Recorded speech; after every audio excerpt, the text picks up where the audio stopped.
Fala, turma! Tava ausente aí nos últimos dias, vocês me perdoem, eu tava com saudade, já tô de volta para atualizar sobre tudo que aconteceu, inclusive nesses últimos dias, né, pra gente poder falar sobre vários assuntos. Mas já vamos focar nesse jogo contra o Cruzeiro nessa quarta-feira, 11 da manhã, feriado, né? 11 da manhã na Neoquímica Arena, e um jogo muito importante, porque quando a gente fala que o Corinthians tem 4 vitórias seguidas, tá escapando do rebaixamento, ainda não matematicamente, tem 41 pontos, mas vai pegar um time que é justamente o alvo do Corinthians nesse momento para coisas maiores. O Cruzeiro hoje, ele ainda não jogou a final da Sul-Americana. E se ele jogar e ganhar e permanecer onde está, abre G8 para vagas de Libertadores para o ano que vem. Mas nesse momento, ele justamente, o Cruzeiro, é o balizador, porque ele é o 7º colocado. Então, chegar, e já temos G7, né? Então, chegar na 7ª colocação seria hoje o objetivo a ser alcançado. O Cruzeiro, que tem 47 pontos, ou seja, é o Cruzeiro, o adversário do jogo, que tem 6 pontos mais do que o Corinthians. Uma vitória do Cruzeiro, ele mantém o Corinthians em 41 e ele vai a 50. Uma vitória do Corinthians faz com que o Corinthians chegue a 44, que hoje é a nota de corte para escapar, tá? Hoje, com o aproveitamento de hoje, é 44, ou seja, elimina completamente e ainda fica 3 pontinhos desse 7º colocado, faltando 4 rodadas para o fim da competição. Não dá para pensar em pré-libertadores? Dá sim. É por isso que esse jogo é de fundamental importância. Não só para escapar, mas aí é aquela situação, né? Você escapa daqui e já mira ali. Jogo importante. E aí seria a 5ª vitória seguida do Corinthians no Campeonato Brasileiro. Olha que coisa bacana. E é um jogo em casa contra um Cruzeiro que, evidentemente, está pensando na final da Sul-Americana, ou seja, tem tudo para que o Corinthians possa conquistar esses 3 pontos. Para esse jogo, o Corinthians está com algumas dúvidas no sistema defensivo, no seguinte sentido. Vocês sabem, né, o Kaká e o André Ramalho, eles estiveram fora de combate.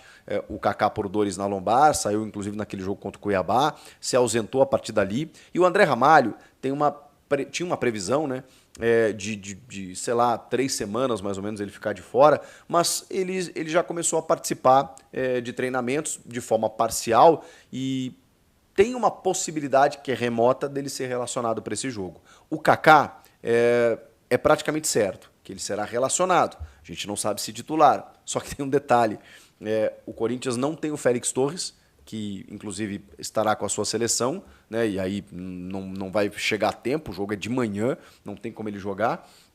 E também o Gustavo Henrique acaba sendo a única opção na zaga, diante de tantos desfalques ali no setor. Então, ou o Kaká faz dupla de zaga com o Gustavo Henrique, ou o Renato, menino da base, vai fazer uma dupla com o próprio Gustavo Henrique. Ou ainda o Ranieri vai jogar improvisado, se bem que o Ranieri tem sido elogiado aí, retornando ao meio de campo, fazendo essa função de híbrido, né? Porque o Ramon gosta de linha de 3, né? Então ele pode colocar 2 zagueiros e o Ranieri ali na frente, além do Martins. O Martins também está na seleção e tem uma dificuldade, então também está fora.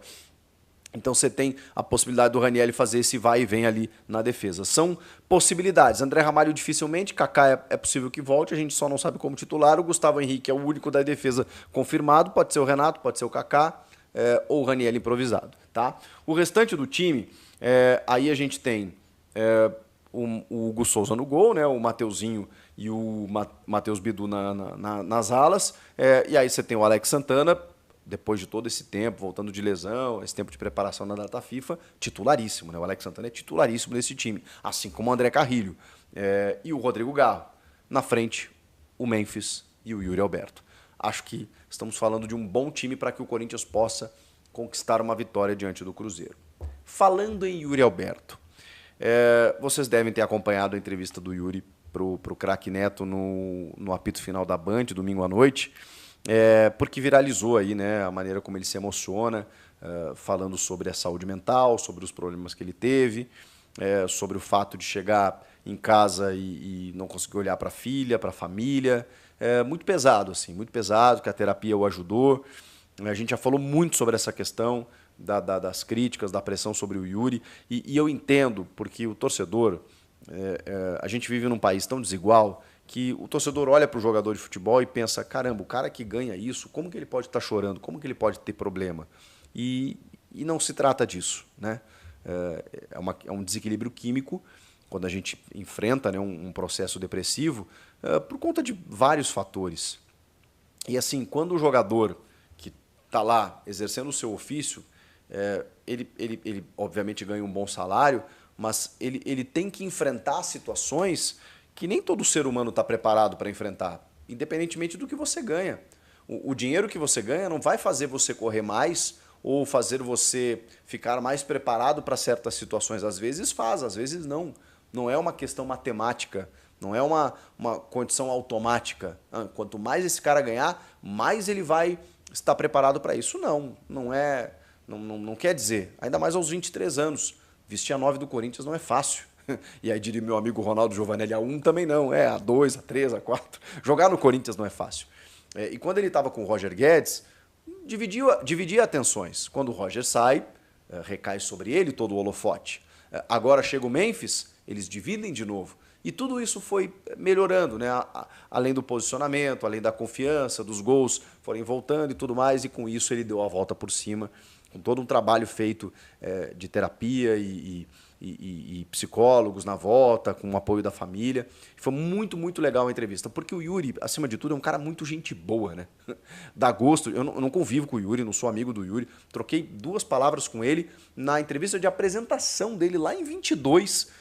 Cheguei até ele depois de fazer a apresentação lá, porque conheci ele lá do Sul e tal, né? Brinquei com ele, com a Renata Fã, né? Que queria que ele voltasse para o Inter e tal. Fui lá, conversei com ele, ele me atendeu super bem ali, mas eu nunca mais tive contato com o Yuri. A minha admiração é pelo jogador e pelo que eu vejo dele mesmo. Parece um muito bom menino, um cara família, um cara dedicado, um cara que quer dar certo no Corinthians, e que, cara, fico muito feliz dele ter dado a volta por cima e tá vivendo esse momento agora. 26 gols na temporada é muita coisa, gente. E aí tem algumas informações nessa entrevista. Tem algumas informações. Como, por exemplo, o fato de que ele confirma claramente, né, acho que o torcedor já sabia disso, pelo tom das entrevistas, já era uma coisa clara, de que ele tem um sonho de jogar na Europa. E, bom, é natural. E aí só que ele contextualiza, né? Eu fui para o Zenit, não podia jogar lá, por conta da guerra e tudo mais, voltei para o futebol brasileiro porque entendi que era uma possibilidade naquele momento.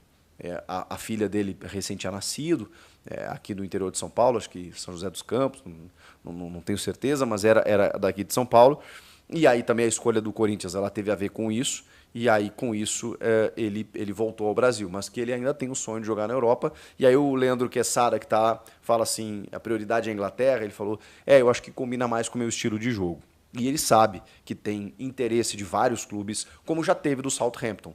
E que ele só não saiu, vejam só não saiu porque ele teve a cirurgia na vesícula, que fez com que ele repensasse muita coisa, da retirada da vesícula, ele voltou em tempo recorde, inclusive, mas que teve no presidente Augusto Melo e também no Fabinho Soldado, caras que convenceram o Yuri de que ele deveria ficar, de que eles contavam com ele e de que apostavam nele, e que isso virou uma chave nele do tipo, caramba, mesmo com tudo isso, os caras ainda confiam em mim, houve a negativa da proposta do Southampton e ele ficou e ele conseguiu dar a resposta. Eu gostaria, de verdade, que esse mesmo movimento do Augusto e do Fabinho fosse feito agora, no seguinte sentido. O Yuri, mais adiante, quando ele fala sobre objetivos, e ele fala jogar na Europa e tal, mas que ele gostaria de conquistar um título pelo Corinthians. E que esse ano foi por pouco, que ele queria muito conquistar a Sul-Americana, e que na Copa do Brasil lá de 22 bateu na trave, tal, que eles perderam nos pênaltis. Eu acho que se o Yuri ficar mais um pouquinho, ele tem chance de conquistar um título. É só sentimento, tá? Pode ser um paulista, pode ser até uma Sul-Americana de novo, não sei. Uma Copa do Brasil, que o Corinthians está batendo na trave ano após ano. Porque o Corinthians é muito forte nas Copas, não tem jeito. Porque, sabe, quando vai decidir na Neoquímica Arena, cara, é muito difícil ganhar o Corinthians. Olha o que aconteceu nesses 2 últimos anos, com dificuldades no Brasileiro, e o time foi semifinalista de Sul-Americana e de Copa do Brasil nos 2 anos, mesmo com todas as dificuldades. Então, dá. Mesmo com dificuldades, dá. E seria muito legal se o Yuri Alberto conquistasse um título pelo Corinthians, porque eu acho que ele merece isso. A torcida também, mas o Yuri merece.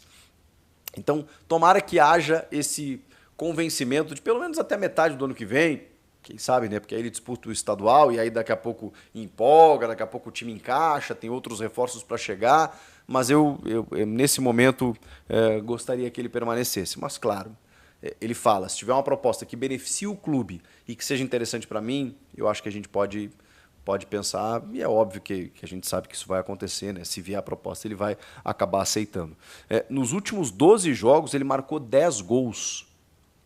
E sempre com assistência do Garro ou do Memphis. Ou seja, é um trio que está funcionando muito bem. Muitas vezes é o Yuri que começa a jogada e o Garro dá bola para o Memphis, enfim, e a coisa acontece muito porque esses três estão...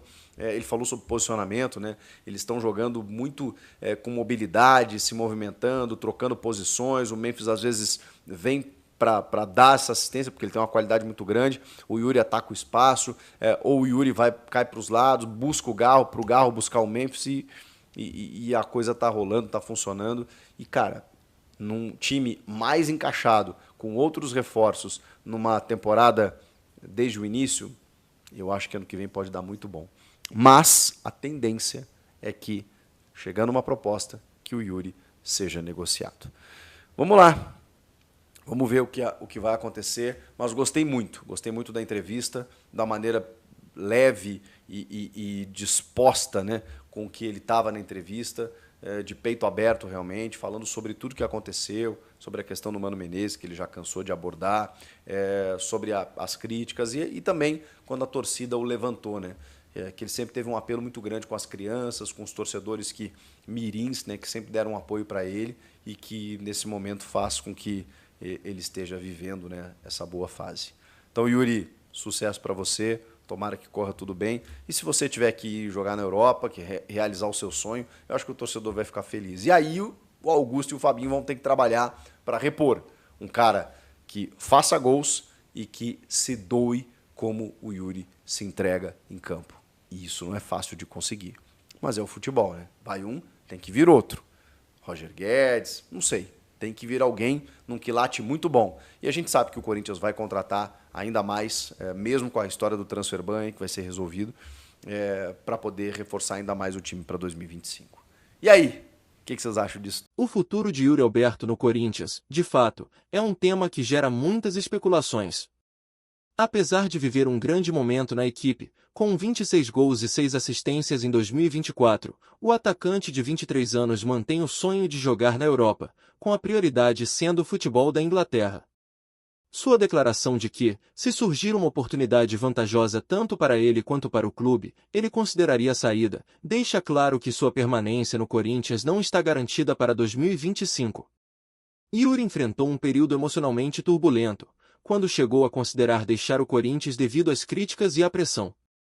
Em entrevista emocionada à TV Bandeirantes, o jogador revelou que chegou a implorar ao pai e ao empresário para buscar uma saída, mas foi o apoio psicológico que o ajudou a superar esse momento difícil. A recomendação de seu pai para procurar ajuda terapêutica foi crucial para ele retomar o equilíbrio, não apenas profissional, mas também pessoal. Ele mencionou que esse processo de amadurecimento, que envolveu uma reaproximação com sua família, foi determinante para seu desempenho em campo e sua atual estabilidade emocional. A revelação de Yuri sobre seu desejo de jogar na Europa não é novidade, já que ele passou pelo Zenit da Rússia antes de retornar ao Brasil por conta da guerra no país. A Premier League, em especial, é o campeonato que mais o atrai, pois acredita que seu estilo de jogo se encaixaria bem no futebol inglês. Isso, no entanto, não diminui sua felicidade no Corinthians, onde ele tem sido peça fundamental no ataque. O fato de ele ter contrato até 2027 com o clube também entra na equação. Embora tenha o desejo de seguir sua carreira na Europa, a transição dependeria de uma negociação que beneficiasse tanto o jogador quanto o Corinthians, o que abre espaço para o clube buscar uma compensação financeira considerável caso a transferência se concretize. O caso de Yuri Alberto reflete o grande dilema que muitos jogadores enfrentam, o equilíbrio entre ambições pessoais e as oportunidades que surgem no mercado europeu, ao mesmo tempo em que ainda buscam dar o melhor de si em seus clubes atuais. Para o Corinthians, a continuidade de Yuri seria uma grande vantagem, mas, como ele mesmo disse, tudo dependeria das circunstâncias que se apresentarem no futuro.